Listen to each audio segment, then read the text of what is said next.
C'est la journée de l'entrepreneur responsable du groupe IGS. Je m'appelle Cécilie Connoc et je suis ravie d'avoir à côté de moi 3 exemples de réussite.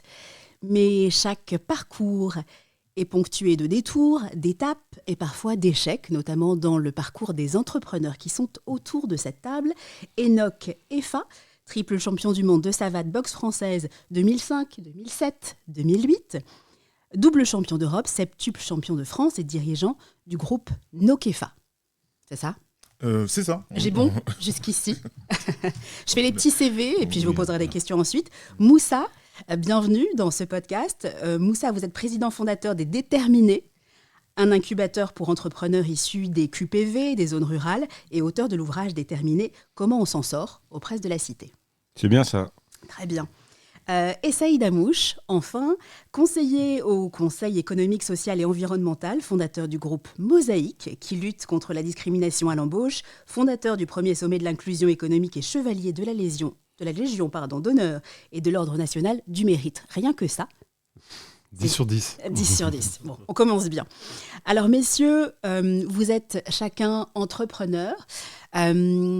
Évidemment, les étudiants du groupe IGS se posent pas mal de questions sur leur parcours personnel, donc vous allez partager vos expériences. Comment rebondir après un échec ? Je le disais, chaque parcours, quel qu'il soit, même s'il semble extrêmement brillant et successful, il est ponctué d'échecs, ou en tout cas de détours. Comment est-ce que vous définiriez les concepts d'échec et de rebond dans vos domaines respectifs ? Moussa. Comment commencer par cette question ? Souvent, c'est la question qui revient le plus quand on est entrepreneur, comment rebondir de ces échecs. Moi, je pense qu'on n'a pas le choix. De toute façon, quand on a un échec, on commet une erreur ou, par exemple, parfois, on lance un projet qui ne fonctionne pas. La meilleure façon de pouvoir un peu gommer cet échec, c'est d'avancer, c'est de continuer à créer et réinventer.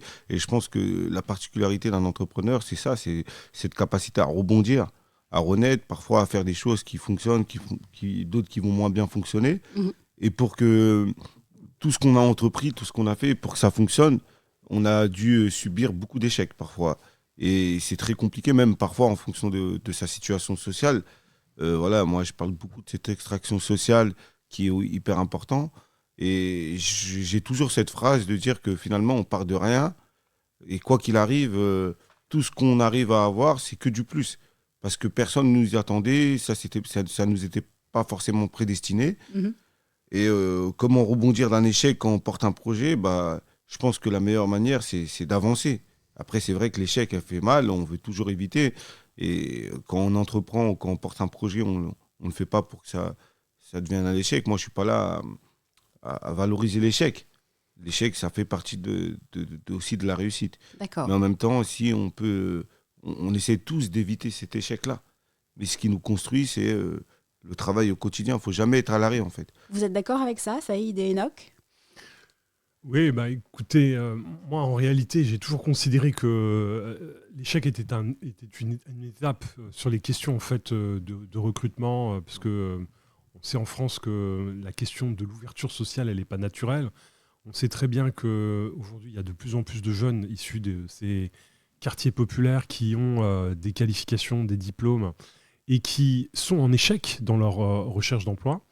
Et en fait, il y a 2 positions. En fait. Soit on se retrouve dans une position de victime et on se met dans un état d'esprit complètement dégradé et c'est très compliqué ensuite de rebondir. Mmh. Soit on se dit, la situation elle est comme ça. Y a quand même des opportunités à droite à gauche. Comment je m'adapte pour pouvoir capter ces opportunités et faire en sorte en fait, de convaincre des recruteurs et faire en sorte que je sois recruté. Alors il va falloir développer en fait, des stratégies d'adaptation.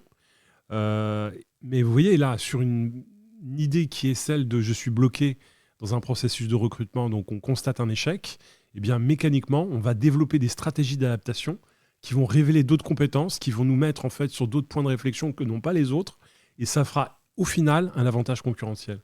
Et donc, il ne faut jamais oublier que derrière un échec, en réalité, c'est une étape à la création, au développement de l'individu. Est-ce que vous pourriez partager une expérience personnelle ou professionnelle, justement, dans laquelle vous avez dû faire face à un échec significatif ? Celui qui vous vient directement en tête. Enoch, par exemple. J'imagine que dans votre carrière sportive, l'échec fait intrinsèquement partie de votre vie? Je pense que nous sommes là aujourd'hui parce que nous sommes des personnes qui faisons partie si on prend en termes de ratio, de celles qui ont osé le plus échouer. C'est pour ça qu'on est autour de cette table. Donc, si on prend une histoire, il y a 20 ans de ça, quand je voulais trouver quelqu'un ou un organisme qui accepte mon projet, qui était de devenir champion du monde, tout en travaillant à côté, parce que je voulais accéder, j'avais besoin d'accéder en fait à un emploi, mais je voulais me former, je voulais avoir les bases en fait pour pouvoir monter mon entreprise.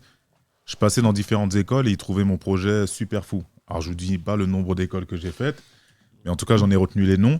Après j'ai eu un malin plaisir à revenir les voir et certaines parmi elles pour leur dire maintenant vous m'avez fermé la porte il y a 20 ans et maintenant c'est moi qui donne des cours ici. Mais bon, ça c'est une autre histoire. J'ai dû faire un nombre d'écoles assez important.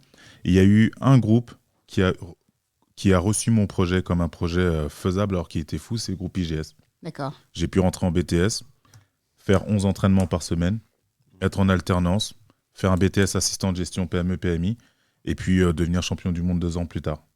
On va en parler justement.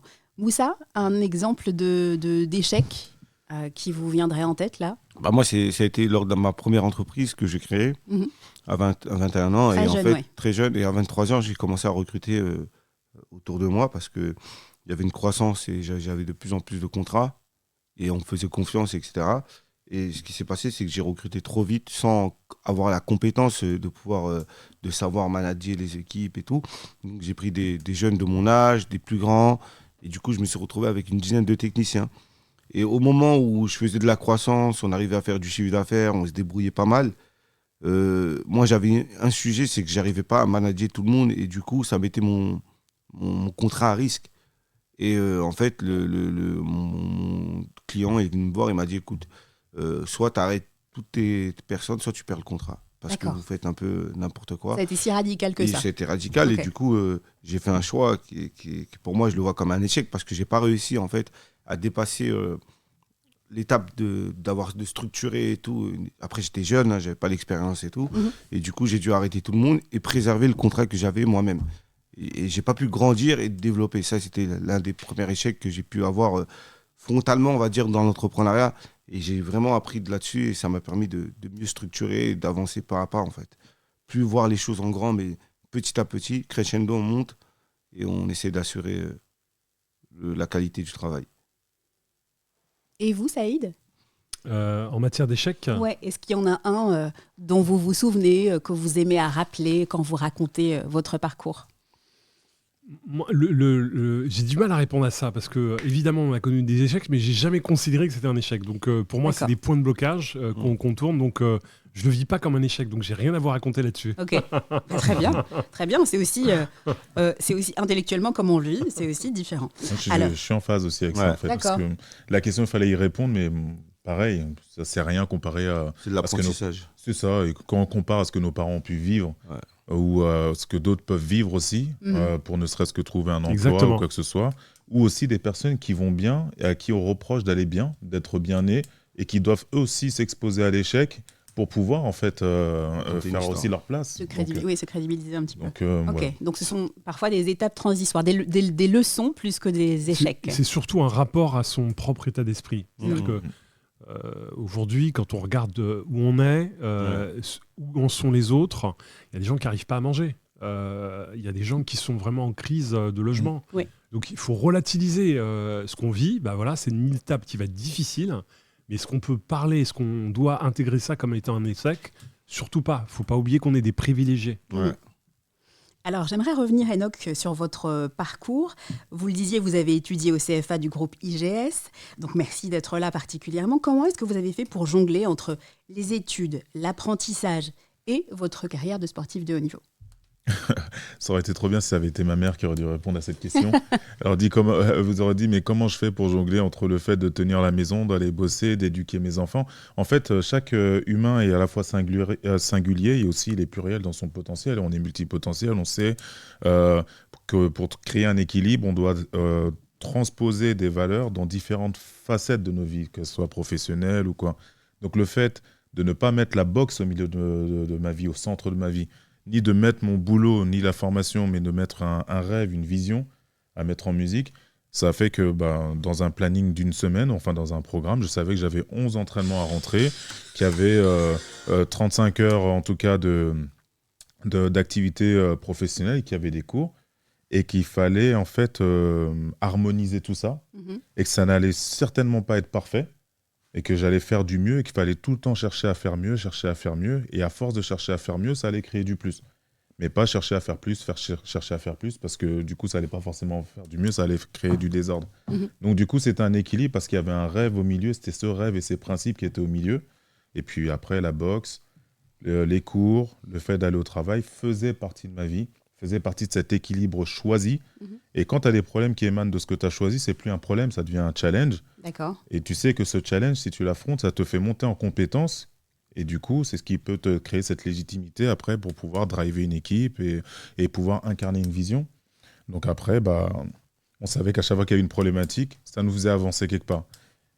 Mes premiers combats, ça a été des défaites sur 51 victoires en pro, parce qu'en amateur, on ne compte pas, ça a été des défaites. Pour les autres, ça a été vécu comme des échecs, mais moi, ça a été des tremplins, ça a été des accélérateurs. J'ai raté aussi mon BTS, ça ne m'a pas empêché d'aller en maîtrise, d'aller dans les grandes écoles après, et pour m'apercevoir qu'en fait, il n'y a pas de grandes ou de petites écoles, c'est toi et ta grandeur par rapport à comment tu la calques sur ce que tu fais de ton diplôme, quoi. Donc, c'était facile à équilibrer. J'ai fait comme une bonne mère de famille, c'est-à-dire qu'à partir d'un moment, il y avait un rêve au milieu. Il y en a, c'est l'éducation de leurs enfants. Moi, c'était de devenir meilleur et puis de contribuer. Et puis, j'ai articulé, c'est tout. Très bien. Et vous venez de publier votre livre 12 rounds pour exister au-delà des échecs aux éditions Erol. Est-ce que vous pouvez nous expliquer comment la discipline du sport, en particulier la savate, la boxe française, a influencé votre capacité à rebondir après, certes, des défaites sur le ring, mais aussi dans la vie professionnelle? En fait, la discipline du sport, la discipline tout court, parce que pareil, je reviens à ce que, je ne sais pas si vous êtes en phase avec ça, mais cette discipline, elle est plus venue de la maison que du sport. D'accord. Elle est venue de la maison. C'est l'éducation. Voilà, c'est de l'éducation. Et c'était très facile de transposer ce qui était vécu dans le sport à son quotidien. Par exemple, je dois être focus quand je suis quelque part et faire en sorte que ce que je touche, ce soit quelque chose de mieux. Sur un ring, il te faut un laps de temps, mais très très court pour te prendre un KO. Et c'est ce qui m'est arrivé. J'étais en train de... La fois où je me suis pris un KO, ça a été ça. J'étais en train de flamber alors que j'étais en train de gagner. Je me suis réveillé, j'étais sous la douche et c'est tout. C'est ce qui s'est passé. Et l'autre chose aussi, excès de confiance. Donc, tu apprends des notions qui sont transposables. Le focus, l'art d'être là. L'art aussi de comprendre qu'il n'y a pas de self-made man. Je ne suis pas arrivé seul. J'ai dû me connecter à ce que j'appelle mes frères et sœurs de valeur. Et pas forcément mes frères et sœurs de couleur. Je me suis connecté à des gens du centre-ville, de quartier, de personnes qui se disaient je vais dans cette direction-là. Et ça, quand tu es sur un ring, tu apprends à te connecter à des personnes qui sont en phase avec ton rêve et qui peuvent te compléter. Le soigneur, celui qui est capable de te cautériser en moins d'une minute. Le bon coach qui va croire en tes rêves et qui va les nourrir. Aussi de te dire, je vais impacter au-delà du ring. Comment je fais en sorte qu'on ait envie de me rappeler sur ce ring. Donc, tu t'entoures, tu apprends à t'entourer. Et ça, on parle d'une discipline. Tu apprends à l'intérieur du ring comme à l'extérieur. Tu apprends aussi à transposer ces qualités-là. Et ça a donné aussi l'écriture de ce livre où je parle de rounds et pas de chapitres. Parce que je pense qu'on a des cycles de vie. Et soit on accède à un cycle supérieur, soit on reste dans le même cycle. Et ça peut être pour certains le même cycle jusqu'à la fin de ta vie. Et plus jeune, vous parliez de votre carrière professionnelle. Vous avez commencé la boxe très jeune. Fils de boxeur d'ailleurs, je crois. Très tard. Très tard ? Oui. À quel âge ? 17 ans. Oui, d'accord. Oui, c'est relatif. Donc j'imagine qu'on peut commencer beaucoup plus jeune, mais au niveau d'une vie classique, c'est jeune, 17 ans. Oui, mais pour un bien sportif, sûr. c'est plus âgé. Oui, d'accord. Et puis tous autour de la table, vous êtes d'accord pour dire qu'on est encore jeune. Évidemment. On est très jeune. On est trop jeune. Et alors, plus jeune, quelle était la vision de l'échec que vous aviez ? Est-ce qu'elle est semblable à celle que vous avez aujourd'hui ? L'échec était plutôt social. Quand je me suis pris mon KO, c'était plus ces gens qui étaient interloqués. Oui. Et, mais moi, sur le moment, non, j'avais honte. Je ne veux pas faire de philosophie, j'ai trop honte. Mais vous aviez honte par rapport aux autres. C'est plus par rapport aux autres. C'est ça. Les complexes, c'était des complexes. sont lourds. Mais par contre, ça a été un accélérateur. C'est-à-dire qu'aujourd'hui, quand quelqu'un vient en formation, il se retrouve face à une situation professionnelle, il a des refus. Hier encore, je m'adressais à une classe. dans le groupe IGS et je leur disais, mais tu accèdes au refus, c'est ce qui te permet de voir si tu mérites en fait ce que tu cherches. C'est pas une occasion pour toi de te victimiser, de dire parce que telle couleur ou de ci ou de quoi. Ça fait partie, le contexte il est là, le ring il est là avec une réalité, c'est que les gens vont te juger par rapport à ce que tu es et ainsi de suite, mais toi tu dois faire la différence. Et ça a été vraiment transposable. Donc moi je m'étais fixé 5 ans pour devenir champion du monde, j'avais 17 ans. Statistiquement, mon premier coach m'a dit mais tu rêves. Ah oui, c'est ça. Sur le papier, c'est compliqué. C'est ça. Et puis je lui ai dit oui, je rêve. Voilà. Donc ça va s'arrêter Et là. alors? Et puis 4 ans et demi après, je réalisais ce rêve. Ok. Donc le rapport à l'échec, c'était celui-là. Là où il y avait la défaite, socialement, c'était vu comme un échec. C'était en plus en boxe, quand tu tombes, les gens applaudissent quand même. C'est particulier. Mais dans la vraie vie aussi. Mais socialement, c'était un échec, alors que intrinsèquement, c'était un accélérateur, c'était une prise de leçon, Mhm. et à transposer dans le reste. Après, rien n'était impossible, tout était possible.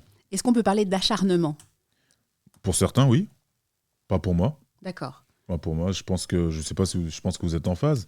Tu as une vision, tu sais que à chaque fois qu'il y a un problème qui va se présenter à toi, ça veut dire que c'est toi la solution, sinon il ne se présenterait pas à toi. Mhm. Donc pour les autres, c'est de l'acharnement. Pour moi, je pense que c'est une nécessité, c'est un tremplin, un accélérateur, c'est tout.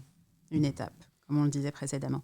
Et donc, pour résumer, si vous deviez, je ne sais pas, donner quelques principes mentaux, je sais que c'est aussi le propos de la méthode NOCFA, les principes mentaux que vous souhaiteriez transmettre aux étudiants de l'IGS.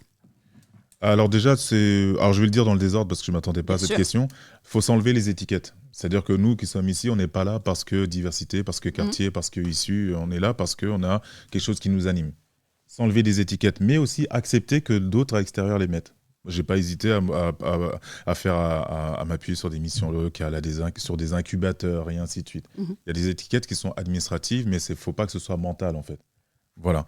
L'autre chose aussi, c'est de se dire que je m'expose à l'échec. L'échec, c'est un jeu. C'est un jeu sérieux, c'est vrai. Ok. On parle d'avenir professionnel de ça, mais plus je vais être exposé à ça et je vais en tirer des leçons, et plus je vais grandir. Et je vais m'entourer de personnes qui peut-être ne reflètent pas l'idéal de ce que je souhaite. Des fois, tu as des personnes qui disent « Ah, j'aime pas ce cours parce que le prof… » On ne te parle pas de venir aimer le prof, on te parle de venir chercher un savoir qui va t'être utile. Mhm. Parce que dans la vie d'entrepreneur, moi, je sais que j'ai regretté les fois où j'ai mis de côté Sécher les cours. Sécher les cours, mettre les cours de compta à côté ou d'organisation. Oui. Donc voilà, je ne sais pas si ce sont des principes, mais de se dire, voilà, je m'ouvre, je m'enlève des étiquettes, ou en tout cas, je me mets l'étiquette qui correspond à ce vers quoi je veux tendre, Mhm. et je me connecte à des personnes, parce qu'on ne sait pas qui est le Saïd Hamouche ou le Moussa Kamara dans sa classe aujourd'hui. Donc je me connecte à des personnes, des fois quand je vais dans des cours et je vois il y a les noirs à gauche, les blancs à droite et au milieu c'est un peu métissé, je dis waouh. Non, en fait, il faut se connecter en fait aux personnes dès à présent, apprenez à faire du réseau. Mhm. Apprenez à vous ouvrir en fait à des choses qui sont différentes des autres. Voilà. Ok. Merci beaucoup, Enoch. Moussa Kamara, je rappelle que vous êtes président fondateur des Déterminés. Et en tant que fondateur de cette organisation qui est axée sur l'entrepreneuriat et la détermination, comment est-ce que vous encouragez les entrepreneurs à rebondir après des revers?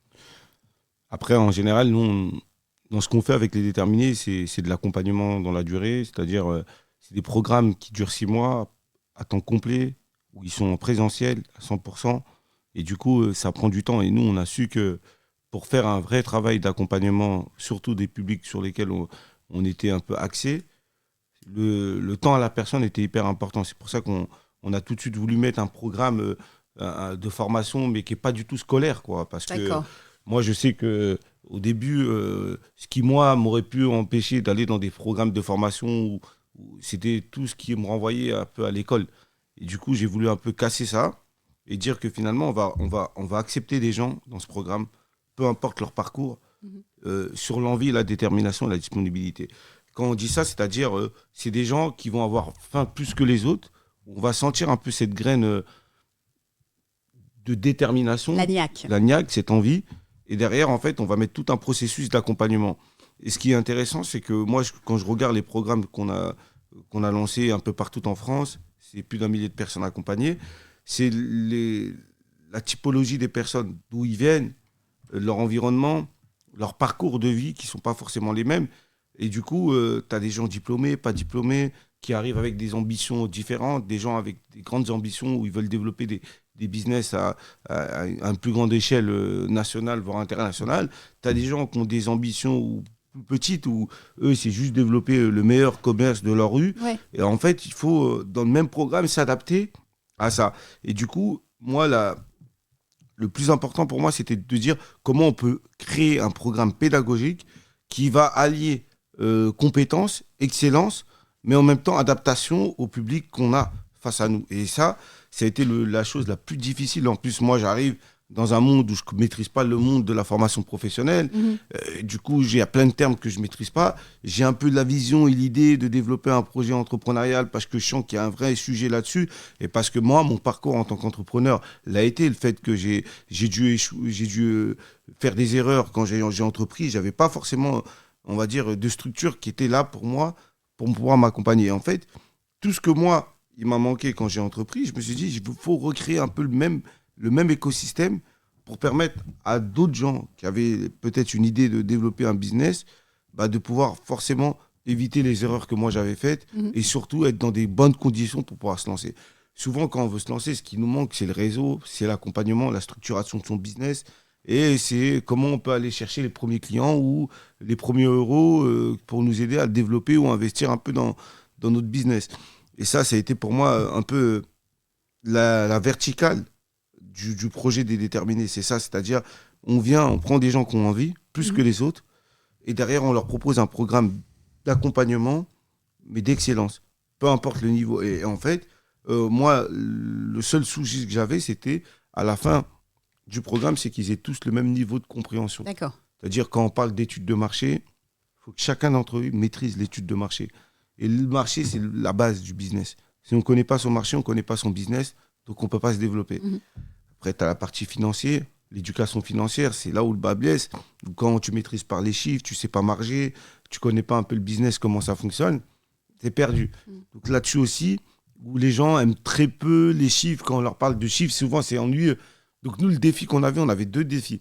Déjà, parler de l'éducation financière aux entrepreneurs, mais en même temps, trouver des intervenants qui avaient cette pédagogie et cette flexibilité d'expliquer comme on parle à un gamin de 7 ans. De manière plus ludique. Exactement. Okay. Pourtant, il y en a, ils comprenaient très rapidement, mais quand on parle des chiffres, forcément, parfois, ça ennuie.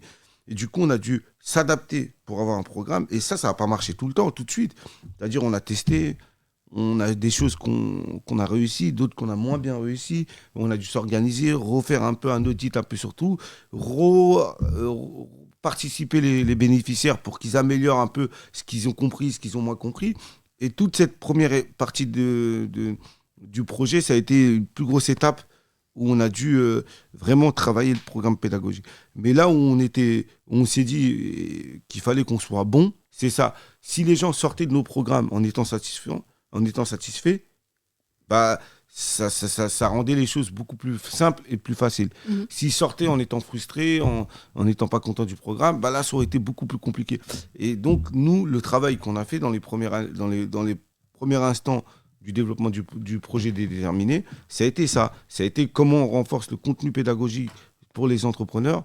Donc, ça aussi, ça a été très compliqué et tout pour nous. Et après, une fois qu'on a réussi à trouver la bonne formule, on va dire, après, on a déroulé. Mais vraiment, la première chose dans laquelle moi je me suis concentré avec les équipes, ça a été la qualité du programme. D'accord. C'était juste ça, mon obsession, et c'était ça qu'il fallait qu'on arrive à bien travailler, quoi. Et comment on gère Pardon. Je voudrais rajouter un truc sur ça, parce que tu parlais tout à l'heure d'échecs. Ouais. Parce que faut pas oublier que c'est des populations auxquelles ils s'adressent qui sont aujourd'hui non considérés. Et leur proposer un programme d'excellence comme ça, ça a été aussi une révélation, parce qu'il fallait, à un moment donné, les gens pensaient qu'il n'y avait pas d'entrepreneurs, qu'il n'y avait pas de gens en capacité en fait, de monter des business et autres. Et je trouve que ce qui est mortel dans ce qui a été fait, c'est qu'on leur propose en fait, des contenus, ils sont au rendez-vous et ils sont en masse. Oui. Et donc du coup, il y a une nouvelle génération en fait, d'individus qui s'est révélée. Et on a donné en fait un visage des quartiers populaires un peu différent grâce en fait à cet investissement qui a été fait par un entrepreneur social à la base. Et c'est ça qui est très fort, c'est-à-dire que cet échec donne, qu'on restitue directement sur ces territoires pauvres, eh bien en fait, en réalité, c'est pas un échec, c'est une force, parce qu'on a su identifier, les faire monter en compétences, et un grand nombre ont lancé des projets ou ont réussi leurs projets. Et ça, c'est un truc qu'il faut quand même dire, parce qu'il y avait peu de gens qui avaient compris ça. Oui, parce que tu as grandi à Cergy, vous avez grandi à Cergy, Moussa. Pourquoi s'adresser justement aux quartiers prioritaires de la politique de la ville ? En fait, c'était pas. Moi, j'ai toujours voulu faire des actions de là où je venais. C'est-à-dire, j'étais plus légitime à parler à des gens qui me ressemblaient et qui avaient vécu la même situation sociale que moi, qu'aux autres, au départ. Au départ, ma vie, c'est ça. C'est les quartiers, c'est là où je vis. Mon action, ce qui me drive, ce qui me met un peu le truc dans le cœur, où j'ai envie de faire bouger les lignes, de prendre du temps sur ces sujets-là, c'est parce que ça me parle, parce que les gens que j'ai envie d'accompagner, c'est des gens qui moi-même, j'aurais pu m'accompagner, j'aurais pu moi-même bénéficier de ce que je propose. En gros, ça part de là, c'est un sentiment, je vais pas, voilà, aujourd'hui c'est la crise des agriculteurs, j'allais pas prendre un sujet qui me concerne pas. Et si je suis agriculteur, je m'occupe des agriculteurs. Et c'est normal de défendre. Et chacun, et moi, c'était aujourd'hui, comme l'a dit Saïd, c'était comment on arrive à faire émerger. Premièrement, c'était d'accompagner des entrepreneurs, faire en sorte qu'ils soient bien accompagnés, structurés. Certains vont réussir, certains vont pas réussir, c'est le destin. C'est la vie. Mais l'objectif de ce qu'on a voulu faire aussi, c'était de comment on arrive à mettre la lumière sur ce qu'on portait. Parce que c'était hyper important, parce que avant on parlait beaucoup d'emploi. Ça aide depuis des années, nous on voit ce qu'ils font, c'est un ancien un peu dans le domaine pour nous et tout, mais en même temps, il n'y avait pas beaucoup d'actions qui étaient tournées sur l'entrepreneuriat. Et on s'est dit, si on arrive à mettre un peu la lumière là-dessus, bah, ça peut être un effet qui soit beaucoup plus grand, qui nous dépassait. Et c'est ce qu'on a réussi aussi à faire. C'était de mettre la lumière un peu sur le sujet. Et alors, pour les quartiers, pour finir, parce qu'on en vient pour certains, il y a une pression sociale, il y a des attentes. Quand on commence à entreprendre, comment on vit le fait que ça ne fonctionne pas avec les voisins à qui on a dit qu'on était en train de monter l'entreprise, les copains de l'immeuble à qui nous voient partir et qui nous voient travailler, quand ça ne fonctionne pas, quand ça fonctionne peu ou quand ça prend du temps à fonctionner, comment on le vit ? En fait, en réalité, quand on entreprend, comme il l'a dit tout à l'heure, il a dit c'est pas une question de quartier social, de couleur de peau et tout, c'est tout le monde en fait. La difficulté de l'entrepreneuriat, c'est là où moi après, quand l'ouverture, tu parlais d'ouverture tout à l'heure, nous le projet il s'est développé quand on a commencé à s'ouvrir, c'est-à-dire quand on est allé dans d'autres régions où on a vu que dans des villages aussi ils avaient les mêmes problématiques de mobilité, où ils avaient des projets entrepreneuriaux mais ils n'y arrivaient pas. Et du coup, finalement, ce qui s'est passé, c'est que nous, on a tout de suite essayé de pas de s'ouvrir de manière volontaire. C'est en réalité, à la situation qu'on voyait sur le terrain, on essayait de s'adapter. Et en fait, que les gens entreprennent, que ce soit dans les quartiers ou ailleurs, quand on prend le risque d'entreprendre, il y a un risque d'échec, évidemment. Sinon, on ne fait rien. Par nature, le plus facile, c'est de rester chez lui et de ne pas bouger, de ne pas porter des projets. Mais quand on entreprend, ça fait partie du risque. Donc, nous, on travaille beaucoup cette notion où on ne va pas garantir la réussite. Nous, on n'est pas là pour garantir la réussite. Qu'ils réussissent ou pas, nous, on est une cause, c'est-à-dire on est une étape à côté. Mais la réussite ou l'échec, elle dépend d'eux. C'est-à-dire, en réalité, quoi qu'il arrive dans le projet qu'ils vont porter, par contre, moi, je le dis souvent, je prends toujours cet exemple-là, c'est comme si tu roulais dans une voiture dernière technologie avec des airbags, une ceinture de sécurité, etc. Tu peux avoir un accident, mais l'accident, il va être moins douloureux que si tu roules dans une R5 à l'ancienne, pas d'airbag, ceinture c'est un coup-gorge le truc. Ouais. Si tu fais un accident à 100 km/h, dans la voiture beaucoup mieux équipée, tu auras moins de choc, on va dire physique, que l'autre. Et du coup, en fait, c'est ça, les déterminer. C'est pas d'éviter. Il y en a qui réussiront, il y en a qui vont peut-être échouer. Mais c'est quand tu es accompagné, quand tu es entouré, même quand tu échoues, bah l'échec et la manière d'échouer, c'est moins violent que quand tu es tout seul, isolé, où tu entreprends, où parfois tu fais les mauvaises erreurs, tu investis de l'argent beaucoup dans des trucs qui ne vont pas forcément t'être utiles et tu dépenses beaucoup. Et moi, je vois beaucoup d'entrepreneurs quand, au début de leur projet, ils sont tellement enthousiastes que parfois, ils peuvent se faire un peu avoir sur certains sujets et ils sont prêts à dépenser un peu leur argent dans dans des avocats, dans des trucs de com, dans des trucs qui ne sont pas forcément utiles. Et donc, là, on est là pour leur dire, attention, tu devrais mieux dépenser comme ça, fais attention à ça. Voilà. Donc, en fait, ce n'est pas une question sociale. C'est une question de comment on les prépare en amont pour faire en sorte que soit ils réussissent bien, ou soit quand ils échouent, ils ont moins de pertes, en fait. C'est ça le truc. Merci beaucoup, Moussa. Merci. Saïd Amouche, en tant que fondateur du groupe Mosaïque et du sommet de l'inclusion économique, comment gérez-vous les obstacles et les échecs sur le chemin de l'inclusion économique cette fois-ci ? Une fois qu'on a démontré qu'on avait besoin en France d'un cabinet de recrutement spécialisé dans la lutte contre les discriminations, une fois qu'on avait démontré que ça existait, que les candidats étaient au rendez-vous et contrairement aux idées reçues, il y a plein de jeunes dans ces territoires qui ont envie de travailler, qui ont des compétences et qui n'ont pas de problème, parce que souvent on pense que c'est des jeunes à problème. Non, évidemment, une minorité comporte des problèmes, comme un peu partout en France, mais il y en a une grande majorité aujourd'hui qu'on n'identifie pas facilement et qui ont des vraies aptitudes, qui parlent plusieurs langues, qui sont hyper créatifs, qui ont des aptitudes naturelles d'entrepreneuriat et qui, à un moment donné, doivent être mis face à des recruteurs. Donc une fois qu'on a fait ça, l'idée, ça a été de généraliser, en fait, voire même d'industrialiser le service et faire en sorte qu'on puisse toucher un maximum d'entreprises en France. Donc on a eu une deuxième étape dans notre développement qui consistait à dire comment on peut maximiser les mises en relation. Donc on est passé d'une expérience physique avec des antennes en région à une expérience digitale. Donc il y a eu un switch qui s'est fait et on a créé une plateforme qui permettait en fait à toutes les entreprises de France de publier leurs offres et tous les candidats d'aller sur cette plateforme et de présenter en fait leurs aptitudes. Et on leur proposait de passer gratuitement des tests de personnalité. Et on a créé en fait un rapprochement qui permet en fait de proposer, de recommander des profils qui avaient moins de chances que les autres, mais qui avaient des aptitudes directement aux recruteurs. Donc là, c'est une expérience un peu RH qu'on a un peu poussée. Et on est passé, grosso modo, de 500 mises en relation, 500 placements par an.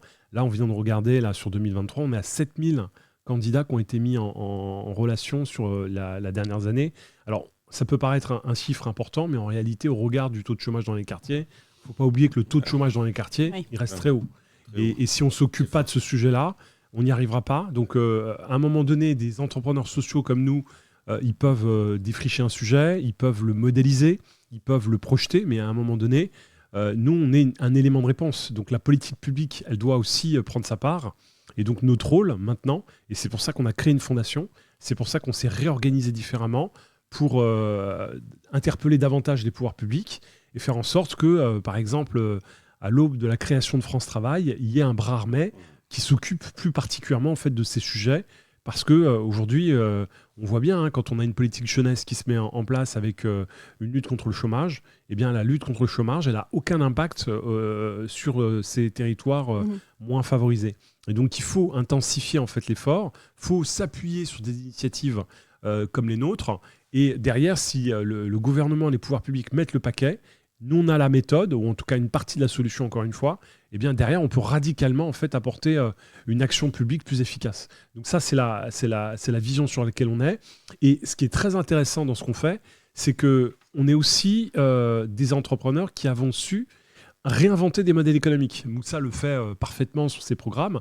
Il n'a pas attendu en fait, qu'un élu lui confie une subvention publique, c'est des partenariats avec des boîtes, et donc on les pousse à partager notre vision, donc ils investissent. Nous, ça nous donne les moyens d'être libres dans notre capacité à entreprendre, et on co-construit en fait des solutions efficaces qui ont de l'impact, qui nous permettent en fait d'aller au plus profond de nos idées, et ça c'est un luxe de pouvoir avoir les moyens en fait de mettre en œuvre ces idées, et derrière on le fait au service de l'intérêt général. Et c'est pour ça qu'on est véritablement des entrepreneurs sociaux. Le but, c'est pas de s'enrichir. Le chiffre d'affaires, les moyens qu'on collecte sont des moyens à disposition pour réaliser nos projets. Et au final, ce qu'on cherche, nous, c'est de savoir combien de candidats on a placés, combien de candidats ont levé de l'argent, combien d'entrepreneurs ont émergé. Et c'est ça l'inclusion économique. C'est-à-dire que cette population qui est proche du but, si on ne les inclut pas dans le monde économique, on n'y arrivera pas. Ouais. Et donc, on a toute une philosophie sur arrêtons de considérer en fait que c'est des cas sociaux. Ils n'ont pas besoin en fait de parcours d'insertion. Ils ont juste besoin d'être connectés au monde économique pour faire en sorte qu'ils puissent en fait transformer en fait leurs aptitudes en création de richesse. Et c'est ça qu'on a réussi à faire petit à petit. C'est pour ça qu'on crée le sommet de l'inclusion économique, pour révéler en fait toutes ces initiatives qui marchent bien. Donc Mosaïque a pris sa part, mais il y en a plein d'autres, des acteurs associatifs qui font des choses formidables. Il faut les révéler, il faut les connecter avec ces entreprises qui ont le plus avancé. Et on voit bien qu'au final, si l'État en fait était capable de faire un investissement de 50 millions d'euros sur ces sujets-là, en créant un opérateur dédié à l'inclusion économique, je peux vous dire qu'on aura réglé le problème dans les quartiers populaires. Donc il faut arrêter de considérer qu'il faut la petite mesurette ou faire un débat sur voile ou pas voile. Il faut arrêter ces conneries. Il faut juste à un moment donné regarder ce qui fonctionne, partir en fait des besoins du marché. Il y a plein de boîtes qui ont besoin de recruter, il y a plein de boîtes qui ont besoin à un moment donné de se réinventer. Et la jeunesse des quartiers est une solution sur laquelle il faut investir.